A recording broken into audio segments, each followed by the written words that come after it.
নিশ্চয়ই মনে আছে কয়েকদিন আগেই আমরা নিউজ 18 বাংলায় আপনাদের একটা চাঞ্চল্যকর ছবি দেখিয়েছিলাম। পাটনার, বিহারের পাটনার একটা হসপিটাল, পারাস হসপিটাল, সেই হাসপাতালের আইসিইউতে দুষ্কৃতীরা ঢুকে এক বিচারাধীন বন্দীকে গুলি করে হত্যা করে পালিয়ে যায়। সেই ফুটেজটা দেখুন আরও একবার। হাতে রিভলভার নিয়ে অবাধে তারা প্রবেশ করে একেবারে আইসিইউতে এবং তারপর বিচারাধীন বন্দীকে পরপর গুলি করে পালিয়ে যায়। এই ছবিটা ভাইরাল হয়েছে, এই ছবিটা আমরা আপনাদের দেখিয়েছিলাম। আর এই খুনের ঘটনাতেই কলকাতা থেকে গ্রেফতার এই দুষ্কৃতীরা। পাটনার শুট আউটে নিউ টাউনে পাকড়াও। সুখবৃষ্টি আবাসন, নিউ টাউনের সুখবৃষ্টি আবাসন থেকে 5 সাকরেতকে পাকড়াও করেছে বিহার এবং কলকাতা পুলিশের STF. Bihar STF, Bengal STF এর যৌথ অভিযানে পাকড়াও। ফ্ল্যাট থেকেই পাকড়াও 3 সাকরেত। কথা বলবো শান্নিক, আমার সহকর্মীর সঙ্গে। শান্নিক, একেবারে স্মুথ অপারেশন, রুদ্ধশ্বাস অপারেশন বলতে যা বোঝায়, যেরকমটা আমরা সাধারণত সিনেমায়, ওয়েব সিরিজে দেখে থাকি, একেবারে কাক ভরে হয়েছে এই অপারেশন। একটু যদি বিস্তারিত জানাও, ঠিক কি রকম ভাবে ঘটেছে পুরো ঘটনাটা?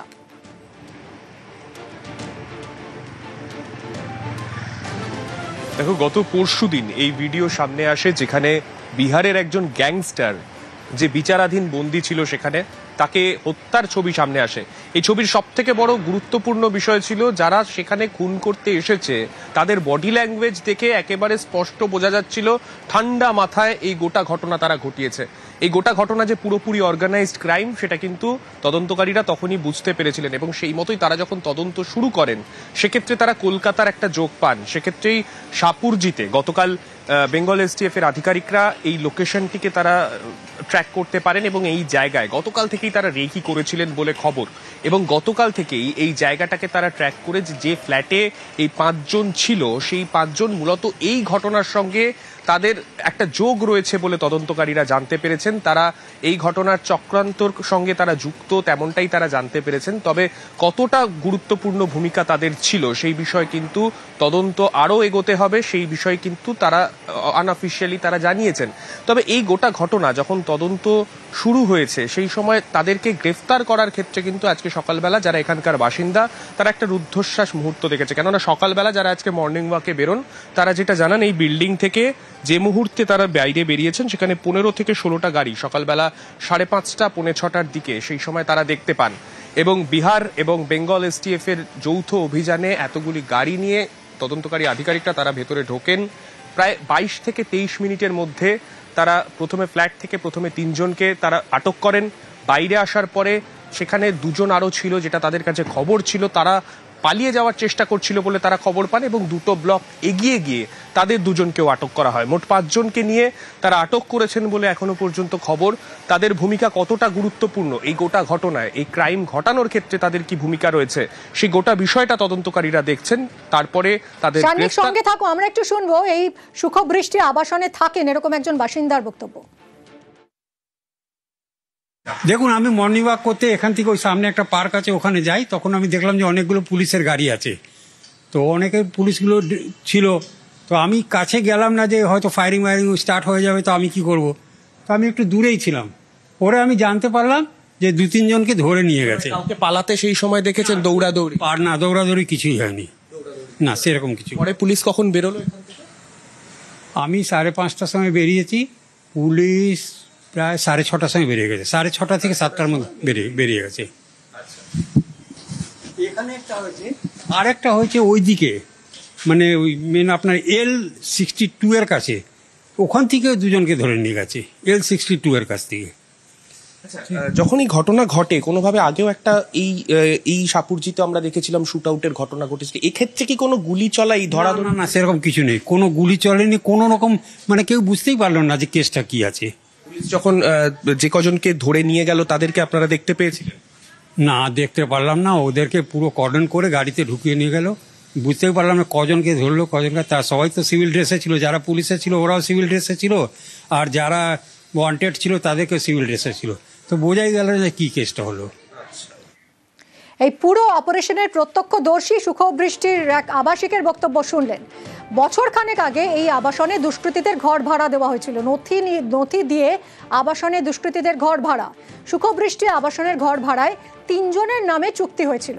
নিউজ 18 বাংলাকে জানিয়েছেন সুখবৃষ্টি আবাসনের নিরাপত্তা রক্ষী, শুনুন। ওরা রেন্টে ঘর ভাড়া নিয়েছিল সেই হিসেবে জানি। যখন শিফট করে তখন সব এগ্রিমেন্ট পেপার চেক করা ছিল, সব কিছু ঠিক ছিল, চেক করা হয়েছে ছিল। আছে তো বছরখানিক মনে হচ্ছে হয়ে যাবে। 5 জন, এখানে 3 জন থাকতো, সব বন্ধু বান্ধব ছিল, সব 3 জনের নামে এগ্রিমেন্ট আছে তো এখানে। কথাবার্তা বলতো, ছিল ভালো ছিল, ওরা সব কিছু দেখালি কথা বলতো, খারাপ বলা যায় না। বাঙালি না, সব বসে পাটনার দিকে বাড়ি হলে হতে পারে। ওই 406 ছেলেদের সব গ্রেপ্তারকে ধরে নিয়ে গেল। সামনে কিভাবে যে এরা এখানে ফ্ল্যাট ভাড়া নিয়েছিল সেটাও একটা প্রশ্ন, এবং এই ফ্ল্যাট অ্যাকচুয়ালি যার নামে ভাড়া নেওয়া ছিল তার সঙ্গেই বা এই দুষ্কৃতীরা কিভাবে কানেক্টেড সেই বিষয়টাও কি কিছু জানা যাচ্ছে?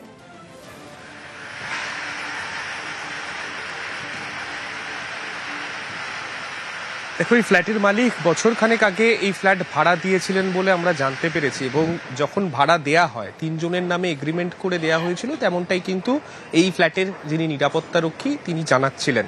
তবে যে 3 জনের নামে দেয়া ছিল তারা 3 জনই এখানে ছিল নাকি আরও কেউ বাইরে থেকে পরবর্তীতে এসে মাঝে মধ্যে থাকতো, সেই বিষয়ে কিন্তু কোনো স্পষ্ট উত্তর পাওয়া যায়নি।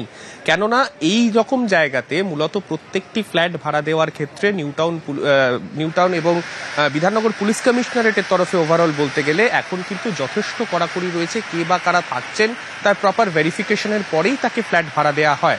সেক্ষেত্রে যে 5 জন এখানে ছিল তাদের যদি ব্যাকগ্রাউন্ড সত্যি এইরকম থেকে থাকে, তাহলে সেক্ষেত্রে তারা ভাড়া যখন নিল সেক্ষেত্রে কেন তাদের ভেরিফিকেশনে কোথাও আটকালো না, বা কেন তাদের ব্যাকগ্রাউন্ডে কোথাও বিষয়গুলো ধরা পড়লো না, সেই বিষয়টা নিয়েও কিন্তু প্রশ্ন অবশ্যই উঠবে।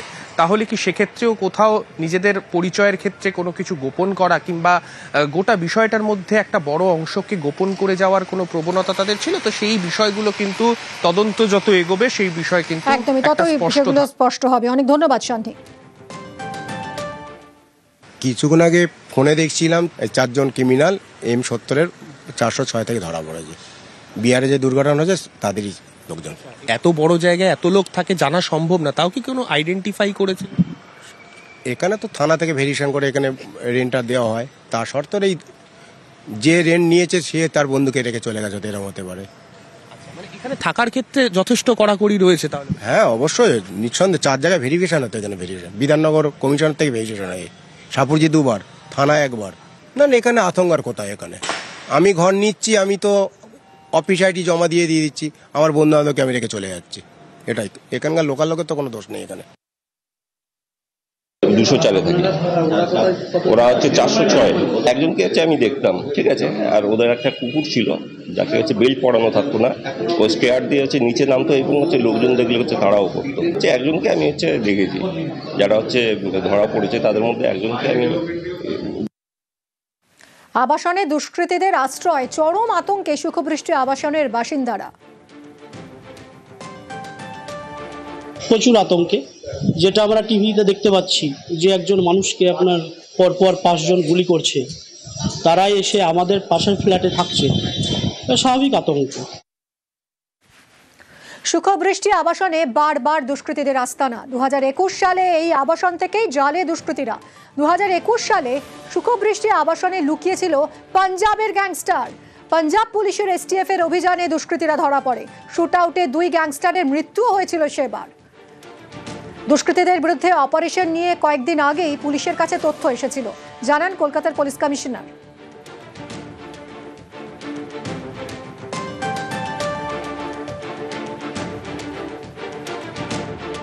আমাদের লাস্ট 2 দিন ধরে কিছু ইনপুট আমাদের কাছে এসেছিল, সেটা আমরা বিভিন্ন ইউনিটের সঙ্গে শেয়ার করেছি, কিন্তু এই মুহূর্তে ডিটেলস দেওয়া সম্ভব নেই। কিন্তু আমাদের কাছে কিছু ইনপুট ছিল, CP বিধাননগর সঙ্গে আমাদের যোগাযোগ হয়েছিল। আর এই পাটনা শুট আউটে পুরুলিয়া যোগ। পুরুলিয়ায় শেরু সিং ওরফে ওঙ্কারকে জেরা, পুরুলিয়ার জেলে শেরু সিংকে জেরা বিহার STF এর। পাটনা শুট আউটে শেরু গ্যাংয়ের যোগের প্রমাণ পেয়েছেন বিহারের তদন্তকারীরা। ইন্দ্রজিৎ আমাদের প্রতিনিধির সঙ্গে কথা বলবো। ইন্দ্রজিৎ, এই যে শেরু গ্যাং নিয়ে আর কি জানা যাচ্ছে, একে জেরা করেই বা কি কি তথ্য সামনে আসছে?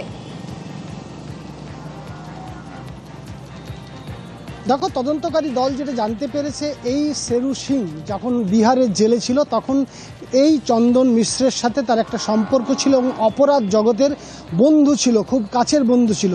পরবর্তীকালে এই একটি সোনার দোকানে ডাকাতি হয়, সেই ডাকাতির কেসে সোন অ্যারেস্ট করে নিয়ে আসা হয় শেরু সিংকে পুরুলিয়াতে, এবং বর্তমানে তিনি রয়েছেন পুরুলিয়া সংশোধনাগারে। এবং সেখান থেকেই তিনি জেলে বসেই ছক করেছেন কিনা, এর আগে যেমন সোনার দোকানে ডাকাতির ক্ষেত্রে তিনি জেলে বসে ছক করেছিলেন, ব্লুপ্রিন্ট তৈরি করেছিলেন সোনার দোকানের ডাকাতি, সে একেবারেই চন্দন মিশ্রের ক্ষেত্রেও সেই ঘটনা ঘটেছিল কিনা, সেই সব বিষয়গুলি খতিয়ে দেখতে তদন্তকারী দল ইতিমধ্যেই জিজ্ঞাসাবাদ করেছে তাকে। এবং পুলিশ বারে বারে একটা জিনিস জানার চেষ্টা করেছে, এই ছক পুরুলিয়ার জেলে বা সংশোধনাগারে বসেই শেরু সিং করেছিল কিনা সেই বিষয়টি জানার চেষ্টা করছে। এবং এদের যে একসময় বন্ধুত্ব ছিল, একসময় তারা জেলেতে যখন একসাথে ছিল, সেই সময় তারপরে সম্পর্কের অবনতি হয়, অপরাধ জগতে তাদের বিভিন্ন সমস্যা তৈরি হয়, এবং সেখান থেকেই সুপারি দিয়ে তাকে খুন করানো হয়েছে কিনা এবং আর কি ঘটনা, এবার এর পেছনে কি রহস্য রয়েছে, সেই সব বিষয়গুলি জানতেই একেবারে জেলে বসে যিনি একেবারে অপরাধ জগতের বাইরে বা জেলের ভিতরে থাকলেও যিনি সক্রিয় থাকেন, সেই শেরু সিংকেই জিজ্ঞাসাবাদ করে পুরো বিষয়টি জানার চেষ্টা করছে তদন্তকারী দল। অনেক ধন্যবাদ ইন্দ্রজিৎ।